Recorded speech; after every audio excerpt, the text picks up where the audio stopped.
Boss, సినిమాల్లో హీరోగా కోట్లాది అభిమానులను సంపాదించుకున్న దళపతి విజయ్ ఇప్పుడు తమిళనాడు రాజకీయాల్లో కూడా అదే మ్యాజిక్ చూపించాడు. అసలు 15 సంవత్సరాలుగా నిశ్శబ్దంగా చేసిన ప్లాన్ ఒక్క ఎన్నికతో చరిత్రగా ఏమన్నా మారిందా? కమల్ హాసన్ ఫెయిల్ అయిన చోట చిరంజీవి ఎదుర్కొన్న ఇబ్బందుల తర్వాత, పవన్ కళ్యాణ్ మొదటి ఓటమి చూసిన తర్వాత కూడా విజయ్ ఇందుకు రాజకీయాల్లోకి అడుగుపెట్టాడు. అసలు ఇది ఒక్కసారిగా వచ్చిన నిర్ణయమా, లేక చాలా కాలంగా సిద్ధం చేసిన మాస్టర్ ప్లానా? తమిళ అస్మితను ఆయుధంగా మార్చుకుని డిఎంకే వ్యతిరేకతను అవకాశంగా తీసుకుని ప్రజల మనసులు ఎలా గెలుచుకున్నాడు? ఈ వీడియోలో దళపతి విజయ్ రాజకీయ ప్రయాణం వెనుక ఉన్న అసలు స్ట్రాటజీ, రిస్క్ ప్లానింగ్ గురించి పూర్తి తెలుసుకోబోయే ముందు మీరు ఇంకా మన తెలుగు ఇన్ఫో వరల్డ్ ఛానల్కి సబ్స్క్రైబ్ అవ్వకపోతే please like and subscribe.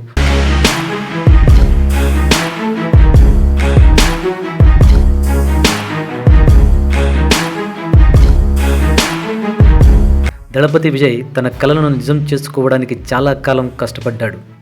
Joseph Vijay పార్టీని 2024లో స్థాపించినప్పటికీ తమిళ రాజకీయాల్లో రావాలనే ఆలోచన మాత్రం చాలా ఏళ్ల క్రితమే మొదలైందని మనం తెలుసుకోవాలి.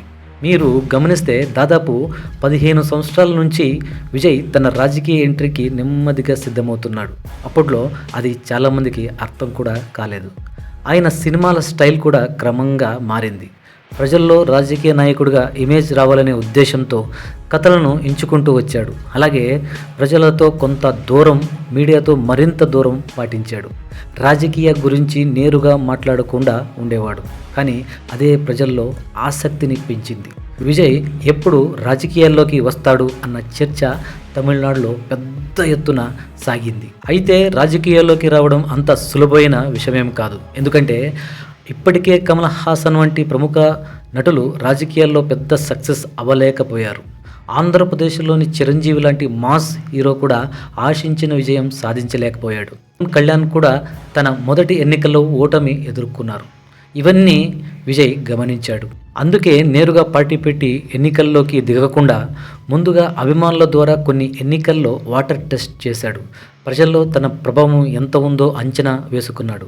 పరిస్థితులు అనుకూలంగా ఉన్నాయని భావించిన తర్వాతే పార్టీని ప్రారంభించాడు. పార్టీ పెట్టిన వెంటనే ఎన్నికల్లోకి వెళ్లకుండా ఒక సంవత్సరం పూర్తిగా తన ఇమేజ్ బిల్డప్ మీద పనిచేశాడు. సోషల్ మీడియాను నిర్వహించడానికి ప్రత్యేక టీములను నియమించాడు. రాజకీయ ఇమేజ్ బిల్డింగ్ ఎక్స్పర్ట్స్ని సహాయం తీసుకున్నాడు. ఎన్నికల వ్యూహకర్తలను నియమించుకున్నాడు. అలాగే ప్రశాంత్ కిషోర్ వంటి వ్యూహకర్తల సలహాలు కూడా తీసుకున్నట్టు ప్రచారం. తర్వాత జరిగిన అసెంబ్లీ ఎన్నికల్లో తమిళ అస్మిత, తమిళ గౌరవం అనే భావోద్వేగాన్ని బలంగా ఉపయోగించాడు. అప్పటికే అధికార పార్టీ డిఎంకే పైన ప్రజల్లో కొంత వ్యతిరేకత పెరుగుతోంది. ఆ వ్యతిరేకత విజయ్కి చాలా సహాయపడిందనే చెప్పుకోవచ్చు. మరోవైపు అన్నాడీఎంకే సరైన నాయకత్వం లేక బలహీనంగా కనిపించింది.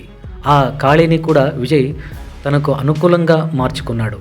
కేంద్ర ప్రభుత్వాన్ని విమర్శించడం ద్వారా తమిళ భావోద్వేగాన్ని తన వైపు తిప్పుకునే ప్రయత్నం చేశాడు.